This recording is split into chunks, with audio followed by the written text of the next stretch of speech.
Welcome, everybody, to another edition of the Winner's Circle Sports Betting Podcast right here on the Winner's Circle Sports Betting channel, brought to you by GamblersWorld.net. It is Tuesday, May the 21st, and we're going to be discussing Game 1 of the Eastern Conference Finals in the NBA between the Boston Celtics, who will be hosting the Indiana Pacers tonight. And before I get to that, I want to introduce my esteemed guest. I'm Ross Benjamin, by the way. My esteemed guest is Sean Higgs and Jesse Schule, all three of us at GamblersWorld.net. It's there, folks, not only us three, but 7 other great handicappers that we guarantee our picks at GamblersWorld.net, which simply means if you don't win, you don't make a profit on any single game or multi-game daily package. We will, or subscription plan. Don't forget the subscriptions, 30 days or fewer. We will credit back your account the exact amount of your purchase price. And also, folks, if you have not subscribed to our YouTube channel, which is the Winner's Circle Sports Betting channel, hit that black subscribe button or simply hit that WC logo on the bottom right-hand corner of your screen. If you're watching on your PC, it's absolutely free to do so. And while you're at it, go into your YouTube settings and click on the alert notification bell for Winner's Circle Sports Betting channel, and you'll be notified immediately upon any of our future podcasts, which right now is 5 times a week going up on our channel. Sean, how was your weekend, and how are you? I'm all right. I'm a little annoyed from yesterday's baseball, and I was having a nice weekend. Yesterday, I thought I was having a huge day. I was counting my chickens before they hatched. I'm thinking, wow, look at this, 8-2 going into the Dodger run line last night. And yet the Yankees collapse. Yankees in the under. Are you kidding me? Then I had Houston run line. They were up like 6-1 or 7-1 in the 5th, 6th inning. I'm like, all right. And I don't ever really I see the scores. I'm like, all right, I'm looking good. And I don't really count winners until they're over. But, man, that's a tough, it was a winning day. I'm 6-5, made like $50 or whatever. I can live with it on the sites, but it could have been so much better. Like 9-2 to 6-5 because – the swing and the law of probabilities would tell you that in the Houston and Yankees game, it heavily sided with your boy. The Yankees 4-1 going. I can live with the Houston one in this 5th, 6th inning. Teams are going to start hitting. The 9th inning and lose them both. At least a split, I would have felt a little better. The Yankees blown a 4-1 lead in the bottom of the 9th. That one really, not only from a run line, but just the Yankees in general. Yesterday's show, Doug had the Yankees at a money line of -130, which I thought was a really reasonable number. Yep. I did mention yesterday, the only thing that scared me is with this pitching matchup and with Gilbert's struggles against the Yankees over the last 2 years, why the hell is this only -130? But again, throw that out the window, that reasoning, because at the end of the day, they blew a 4-1 lead in the bottom of the 9th. Yeah, and also, you know what is at those kind of short prices, when you start getting to 7, 8, and those kind of higher win streaks, same with the losing streak. Team's not going to lose 135 straight games or win. No. So you got to look at the prices. It was a reasonable price. I think it was worth a shot. On the flip side of that, you had the Cardinals, I think, as a favorite over the O's, where you're like, wow, why are they favored over? Yeah, I had that as a free pick on another channel. And somebody lambasted me and says that this line reading you do, Ross, is a lot of crap. Terrible. Orioles so much better. Yeah, we're getting no hit through innings. Right. So you saw the same thing I did, obviously. Sean, So, Jesse, how are you, my man? Those guys telling you the line reading is a lot of crap. They're probably the same guys that were on me when I was saying Pacers in 6. Yeah. I was on Sean's show yesterday. Told him, coming off that big Game 7 win for the Pacers on Sunday, that I wanted to do a victory lap. But I got to ask you, Ross, because Sean says I can't do a victory lap because I said Pacers in 6. Yeah. But it was very clear on this show and every other show that my bet was the Pacers to win the series. And the bet had nothing to do with 6. I was just confidently boasting Pacers. I thought it was the Pacers in 6 plus $4. I'm sorry. No, it was to win Game 3 and win the series. And I was hoping it would get done in 6 games. I was grateful that it happened in the 7th. Yeah, I think that was just a sign of confidence that he said 6 games when they were down 2-0 in his defense. But I can understand why Sean might have misconstrued that. So I was with you on the Pacers. I thought as you know, Jesse, we have to watch everything we say because every statement we make and every word we make and every pronunciation we make is highly construed. So in any event, yeah, I mean, I think all of us at that point when it was 2-0, when we saw the Knicks, the injuries that were starting to accumulate, felt that that Indiana was not out of that series by any stretch of the imagination and was in a good choice. And I remember in Game 5 when I took the Knicks and they were a small favorite and I bet them on the money line, or I gave them out on the money line. Sean said to me, then why is Indiana? No, I said to you, I'm the one that proposed that question. And your answer was very prophetic because it came full circle, right? Yeah. So, but I'm just not to put a star on my forehead, but this is the way we think. You know what I mean? Like the gentleman bringing up yesterday, not only did he tell me that line reading's a bunch of crap, but he went on to say that Baltimore was a no-brainer. And it's like I've been professing right along, folks, if it looks too good to be true, more times than not it is. Not always. There's nothing that is always and forever in sports betting. But it's sometimes just our experience over the years puts us in an advantageous position as opposed to somebody who comes home from work at 4:00 in the afternoon and thinks they know more than we do, So again, all right, we're going to be talking to Boston Celtics in the Indiana Pacers. Sean, I thought about this. I mean, at the beginning of the series, at the beginning of the playoffs, I predicted the Knicks, I thought, would get to the Eastern Conference Finals, but obviously things changed along the way, most notably in injuries, and they still took Indiana to 7 games. I did have Indiana in Game 7, and even more so, I was hoping Indiana won, not because it was my bet, not because what my clients had, but the fact of the matter is, how good of a series would have the Celtics versus the Knicks how good of series would that have been? Especially in light of the fact that Jalen Brunson broke his hand. Anunoby tried to go, played for 4 minutes. He was out. Josh Hart was playing with an abdominal strain, and the list goes on and on. We beat this to death. So I'm more elated by the fact that Indiana won that game, not only for my own bet, but because I think if anybody could be competitive between them and New York with Boston, it certainly would be Indiana. And I think it's going to be a very entertaining series from an offensive standpoint as well. Your thoughts, Sean? Yeah, I mean, these Knick fans, I mean, if this didn't happen, well, yeah. If the Sixers were healthy, you wouldn't have gone past them. I mean, if who's that? Tobias Harris would have a shot, you would have lost that series. I don't hear about injuries. Stop it. Well, if he wasn't hurt, well, he was hurt.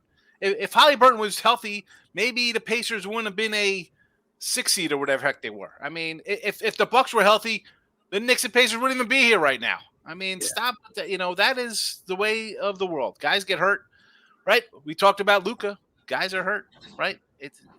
You don't know who's healthy. It's May. They've been playing since September. Even with load management, some guys get injured.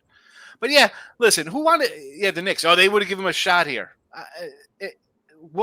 How would they give him a shot with down to 4 guys now? I mean, running a crazy bench. This will be a fun series. The Pacers are gonna.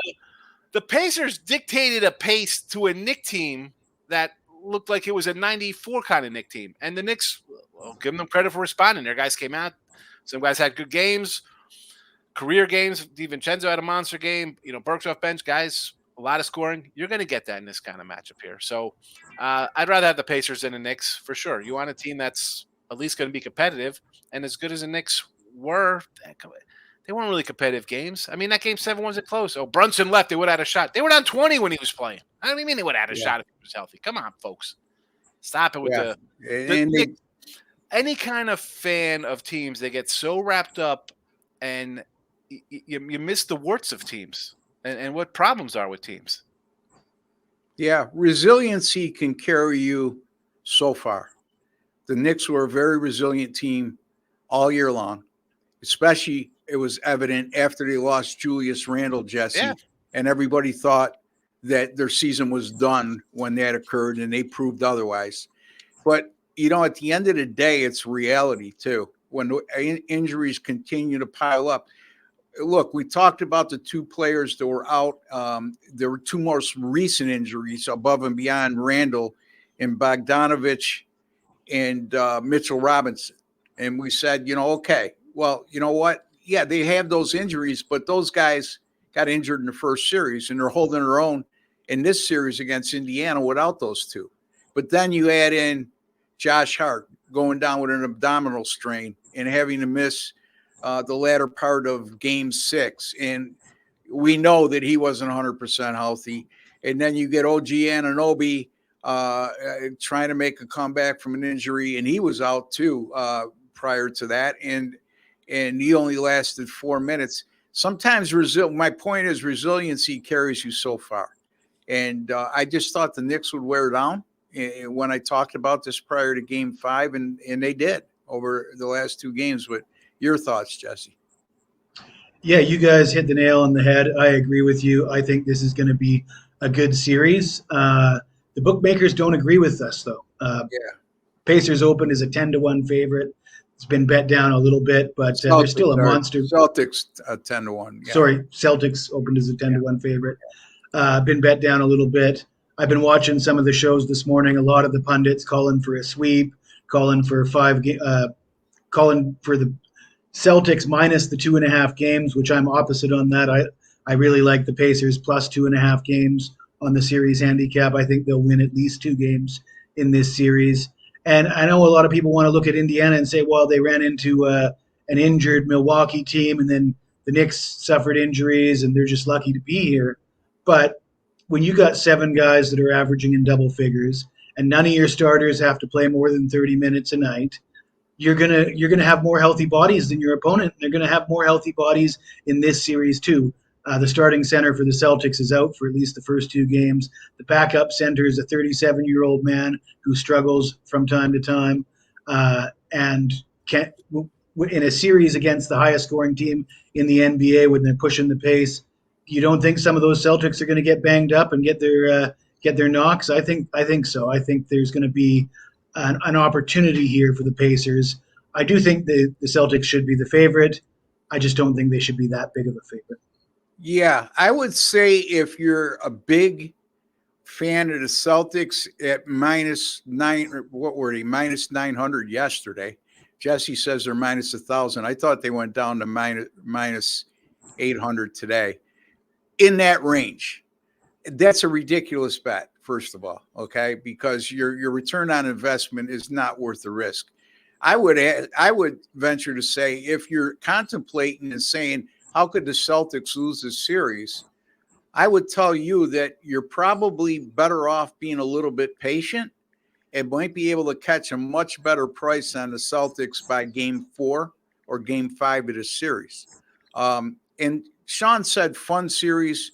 Jesse said, I think you said competitive series. Nobody here is predicting Indiana's going to win the series. What we're telling you is, I think in not so many words, that Indiana is going to make this a lot more interesting than many would believe. When it gets interesting, Ross, this guy's going to be betting on Indiana to win the series. Yeah. Okay. All right. Like for example, if it's the same situation as we saw in the last round and Indiana gets smoked in the first 2 games, but Celtics suffer an injury and it's going back to Indiana, and now you're giving me monster odds, I'll be sprinkling some on Indiana. And I'll continue to say, I've said this right along, Sean. When I watch Indiana, I am extremely entertained. I'm not looking at their overall effort on both sides of the floor. When it comes to offense, I don't think there's a team in the NBA that shares the ball better than the Indiana Pacers. And what I mean by that is you don't see the ball stick with one player with Indiana. It's constant movement, constant flow. Even TJ McConnell, when he has the ball, he's not holding it and eyeing a defender down and taking 6 seconds. He doesn't give up his dribble.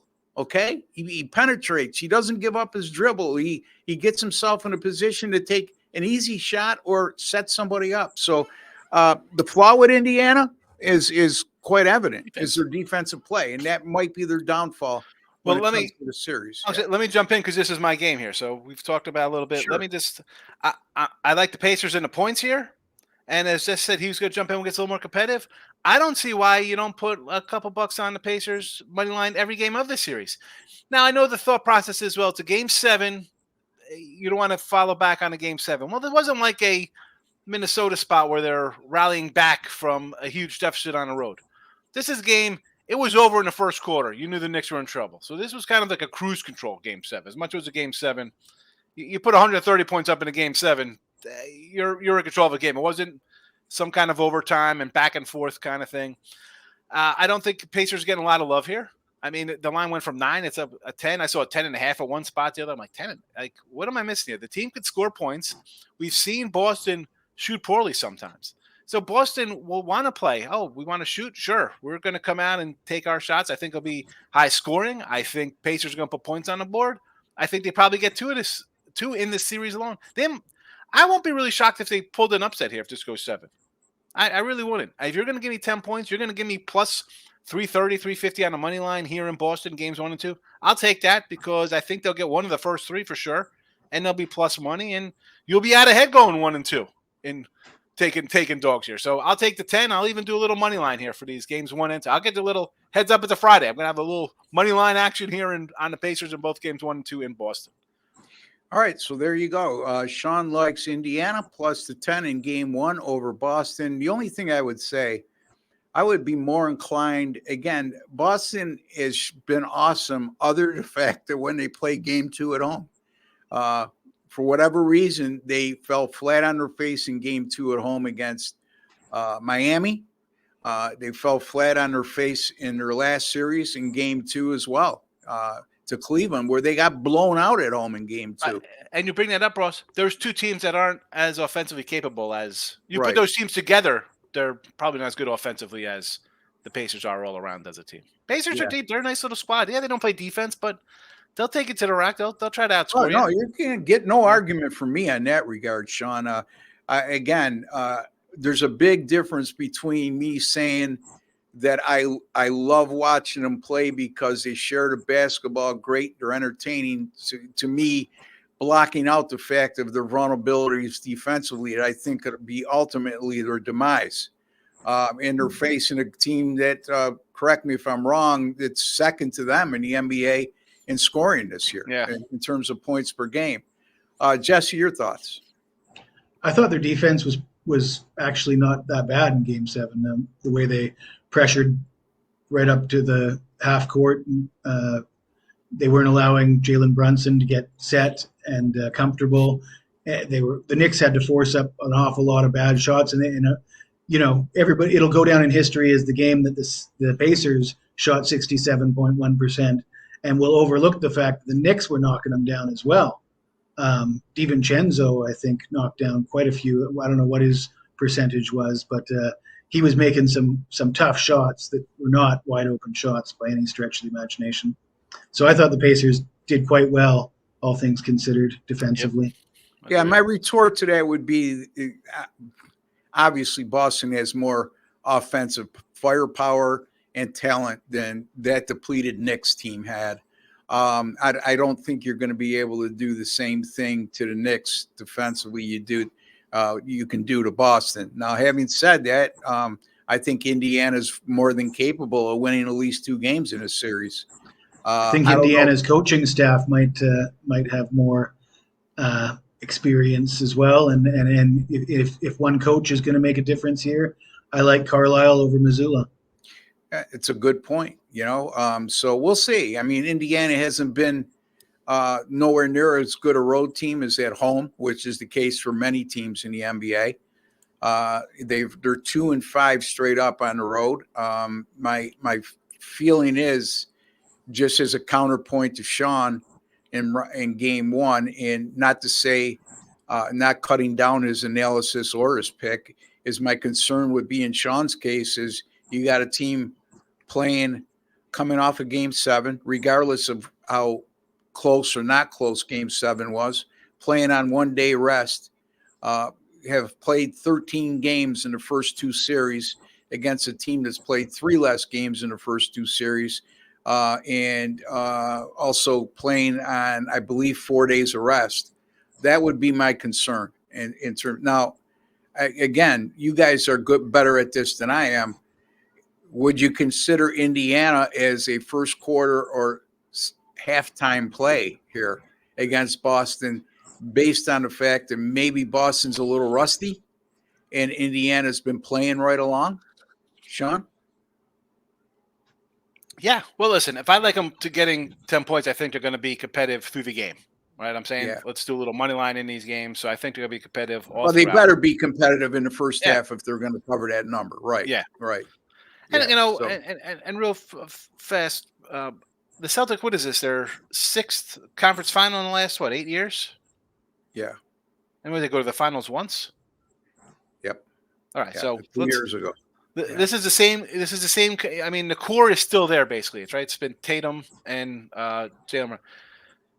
So this team, as good as they've been, I don't want to say they choke, but they get outplayed, or maybe whatever the case may be. This isn't some kind of gimme here. Yeah, they haven't a great season, but we've seen this in the past from them. And you beat a depleted Miami team and a Cavs team, which missing a couple guys, right? I mean, Murray was out, and what's his name?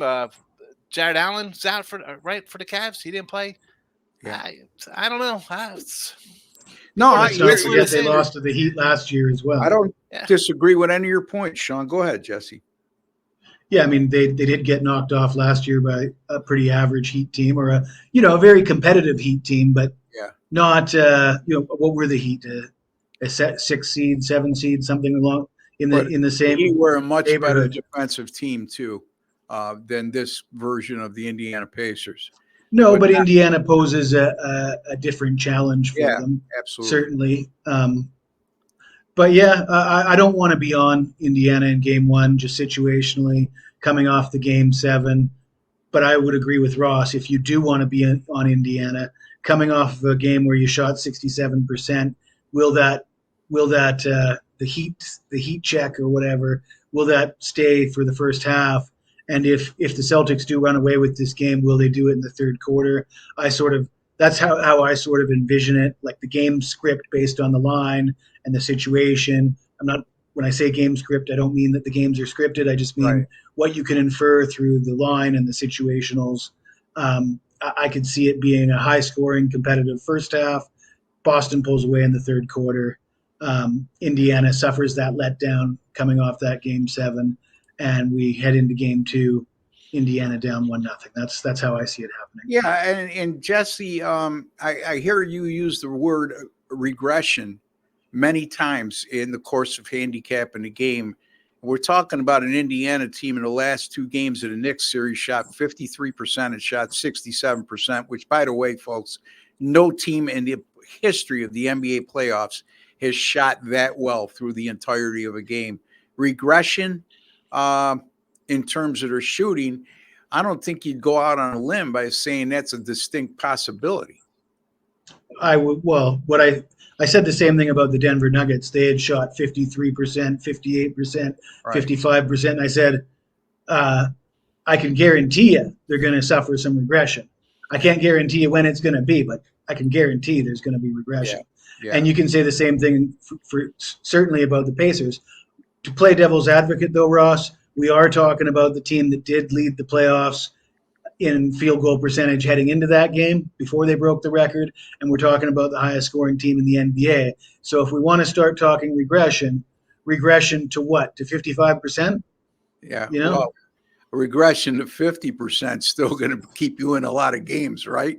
So I think the Pacers have to shoot well over 50%. To be in these games against Boston. I don't think 50%. They don't play good enough defense for that not to be the case. You know what I'm saying? And Indiana's the type of team, I really, at times, don't think they care about what their field goal percentage defense is more than getting the pace to their liking, which is high tempo. And I don't think Boston will shy away from that pace. I really don't. Well, I think if they play the way they did against the Knicks, nobody's beaten them. The question is how often can they conjure that kind of magic? Yeah. Remains to be seen. Yeah, and let's not forget. I mean, again, that was only their second win in 7 playoff games on the road.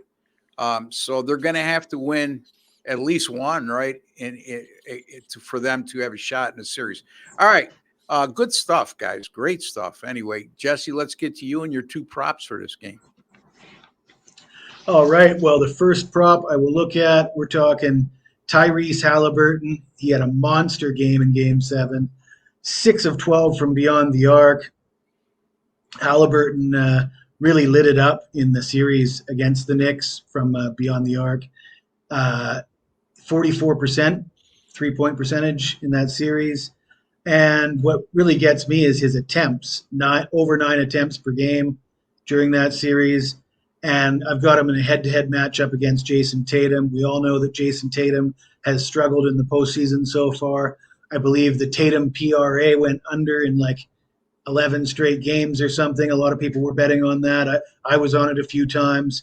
He's only shooting 28% from 3-point range in the postseason, and he's only attempting 6.5 3-point shots per game. So we got Halliburton attempting more shots and shooting for a higher percentage. And, both of them could be pulled in the last 5 minutes of this game. So that might be a wash. But with Halliburton getting more attempts and shooting for a higher percentage, I like Halliburton in the head-to-head matchup. -0.5, -125 in made 3-pointers. Yeah, Sean, you watch Halliburton shoot his threes. I feel like we're watching a game in the 60s, but that's, it's not a jump shot. It's a set shot. And that's pretty cool. And he hits him at a high percentage. So I just like that he looks like he's finally comfortable. Like Yeah. we talked about, I think Jess had him a couple times, like his under props because you weren't quite sure how he was perform. He didn't look healthy, especially in the Buck series. I think Jess had his under PRAs kind of juiced up based on what we saw early in the season and how Pacers kind of tailed off a little bit when was it there. I mean, I like it. Listen, I'm not going to say anything about Halliburton here. I think that's a guy who they need to perform. If it's a blowout because the line's 10, they think it's going to run that way. Yeah, Tatum won't be in there, right? Halliburton, we shucking away. We got to get back in this game. So why wouldn't I agree with that? I'm hoping he just comes out firing hot anyway and gets like 5, 6 3. Jordan-esque in the first half with 7 threes in the second quarter or something. So yeah, he could be streaky too. But man, when he's on like he was in Game 7. And again, it takes me back to the old days watching this guy put up 3-point set shots and hitting at such a high rate. Jesse, you have another one that you want to give us in terms of a prop? Yeah, we're going to look at one of the Celtics. We're going back to Peyton Pritchard. We had him, I believe, in Game 5 against the Cavs, and he cashed for us over 8.5 points. They've bumped his points total up to 9.5, but he's scored in double digits in 4 of the last 5 games. He averaged 22 minutes per game in the series against the Cavs, averaged 11.2 points per game. And again, I'll go back to the game script. The total is 222, much higher than any of those games against Cleveland. The line is 10. So the game script tells us the Celtics are going to score a lot of points. It's going to be a blowout. What does that mean? That means the fourth quarter, the last 5 minutes of the fourth quarter is Peyton Pritchard time. So I feel comfortable that he scores in double digits in this game with the expected high total and suspect defense of the Indiana Pacers. I think that's an intelligent bet because, I look at Pritchard and TJ McConnell of being very underrated players in this series, guys that don't wow you, but they do little things for good teams that help them be the winning teams they are.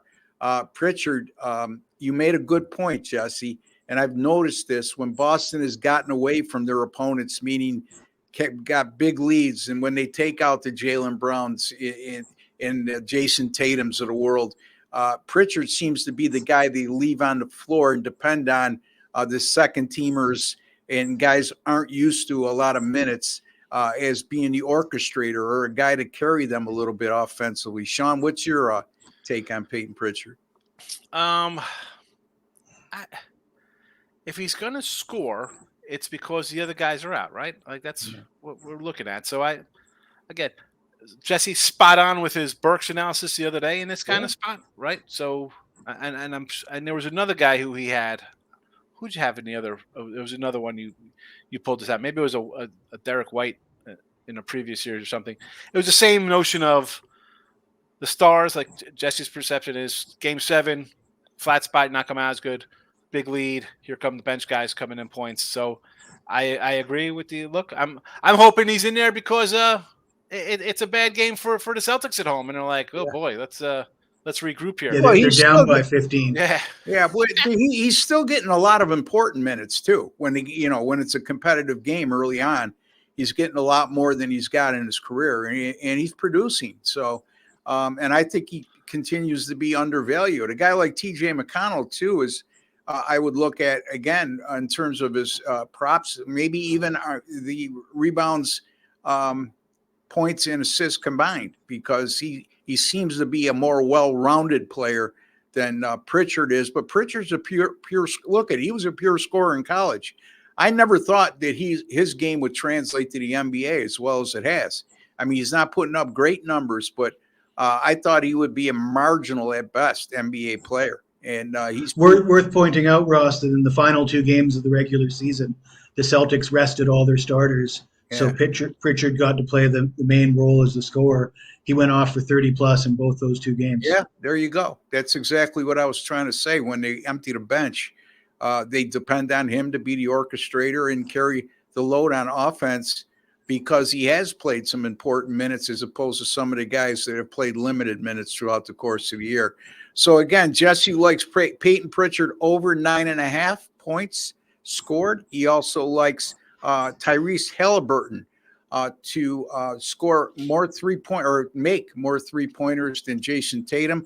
That's at -0.5, -125, which means that if they make the same amount of 3-pointers, you're not going to win that bet. He has to have at least one or more made 3-pointers than Jason Tatum. And when you have to lay juice to -125, the odds makers are telling you that they like that to be the case more than not. So, and that's at DraftKings, Ross. A lot of people say they can't find those head-to-head matchups, but they are available at DraftKings. All right, so there you have it. Well, let me get to I'm going to go real quick here, guys, because we're winding down in the amount of time we've used on the show. Look, Boston team total 115.5. And again, Sean, I like the over 115.5, and that doesn't necessarily mean even if Boston scores 116 or more, they're going to cover the game based on Indiana's offensive prowess. And again, I'm not crazy about using the over either, because I don't feel as strongly as Sean does about Indiana. But having said that, they went 3-2 against Indiana this year, and that speaks to our point about this being a more competitive series. How many games did the Celtics lose overall? And 2 of them were to Indiana. But in those 5 games, Boston averaged 129 points per game, shot 52.3% from the field, 43.6% from the 3-point line, and made an average of 16.4 3-point makes per game. Again, Indiana, their offensive numbers have been extremely well. Their defensive numbers are not near the bottom of the league in terms of, at least in terms of points per game allowed. They have looked good at times defensively during the postseason, but like I think it was Sean alluded to, that you look at their first 2 opponents in Miami and Cleveland, they don't have the offensive prowess the Celtics have, nor the overall talent the Celtics have. They're not reliant on one game guy to carry the load like the Cavaliers are with Donovan Mitchell. And I think it will show and pay dividends for Boston against Indiana in terms of their point production tonight. They're well rested. Indiana, if you're not well rested, which they're not, they just completed a 7-game series with just 1 day rest. More times than not, that shows up on the defensive end more than the offensive end, especially throughout the course of the game. So I am going to go with Boston here. Over 115.5 is her team total, Jesse. I can't argue with that. I kind of I lean toward the over for the game. I expect it to be a high scoring game. You got the Pacers, like you said, regression, but regression to what? I expect some regression, but I still expect them to. I think the Pacers are going to run, and I think the Celtics want to see if they can run with them and do it better than they can. Yeah, the Celtics to me are a team, Jesse. They're willing to play any style you want to play, and they're not going to shy away from an up-tempo game against Indiana. So that's why I'm excited about this series, Sean. I think it's going to be high, at the very least, highly entertaining to watch. And I know you have strong feelings in terms of Indiana's possibility of pulling the upset, and nobody's arguing with you in that regard. But anyway, your thoughts in terms of the Celtics over their team total. No, I like it. I like the over for it's a 221 total, which I think is low for these two teams. As I mentioned, the Knicks were scoring 120 here. The Pacers scored 130 in these games in the round before. Yeah. Boston could easily score points. Why wouldn't this go over 115 for them? So, sure. I mean, I expect this game to be in the 120s for both teams. 125, 119, something like in those kind of numbers. You know what the average total, Sean, was in the 5 meetings this year between these teams? I think it was in the 240 range, 250 range, maybe. Yeah, 244.8. So they played 2 games in Boston. Both of them went over 250. Yeah, Boston scored 150 in one of those games, and they scored 129 in the other one. So, again, looking forward to this series. Great stuff, as always, from Sean Higgs and Jesse Schule. Folks, we'll be back tomorrow. We're going to be discussing Game 1 of the Western Conference Finals between the Dallas Mavericks and the Minnesota Timberwolves. So, again, Sean, by the way, and myself, we warned you guys that we thought Dallas was a sleeper early on in terms of coming out of the West, and they had their opportunity. But boy, oh boy, Sean, that's a very good Minnesota team we're going to be discussing tomorrow. They have the size. They're playing well beyond their years. They have a lot of momentum, winning a 7-game series against, again, they faced a young Oklahoma City team, but they won in 7 games against the number 1 seed. Yep.